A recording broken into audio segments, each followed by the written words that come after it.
Governor Newsom is unhappy with Sutter and Yuba counties for allowing some businesses to reopen early, including restaurants and barber shops.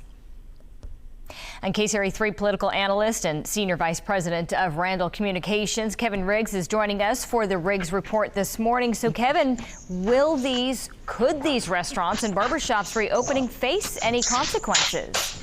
Well, it doesn't appear to be the case. The governor has been treading lightly when it comes to the idea of punishing these local jurisdictions for failing to follow quarantine rules. And that hasn't changed despite the displeasure that he expressed this week toward what's been happening in Yuba and Sutter counties. The governor has been, to a large extent, really depending on goodwill and the public's willingness to go along with these shutdown rules in order to preserve public health. He said this week that what's been happening in Yuba and Sutter counties is threatening the state's progress in suppressing the spread of the virus. As you know, the governor has issued a series of guidelines that will allow some limited reopening of the retail sector by the end of this week, again, under certain conditions, including the tracking and the treating of COVID-19 cases. Yuba and Sutter counties decided not to wait.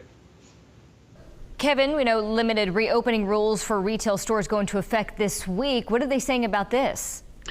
Well, as you know, there's a tremendous amount of anxiety in the retail sector. Retailers who've had to close down, who've had to lay off employees, who've been losing a lot of money. And so these limited reopening rules do represent a glimmer of hope. But there are a number of retailers who simply are not set up to do curbside pickup. So this isn't going to help them. What will help, of course, obviously, is if the malls are allowed to reopen, as a number of people are expecting.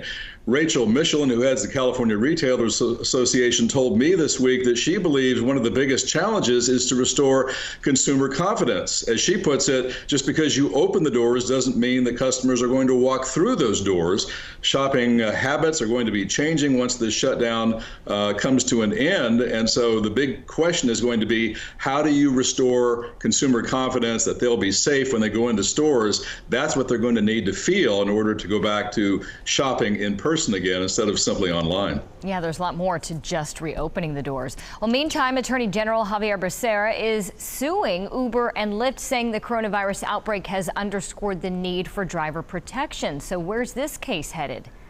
Well, it's going to be a long and drawn-out court case, meaning that drivers really can't expect benefits like unemployment insurance and back wages for years, if ever. Of course, the Attorney General is wanting those companies to reclassify their drivers as employees and not independent contractors. All of this is a follow-up to AB 5, that controversial law that took effect earlier this year that makes it much tougher for companies to hire independent contractors instead of employees. So we don't know when this is going to get resolved, but certainly Uber and Lyft, as you know, have been pushing back against AB 5, saying it should not apply to them. They've even been talking about a ballot measure to protect their interests.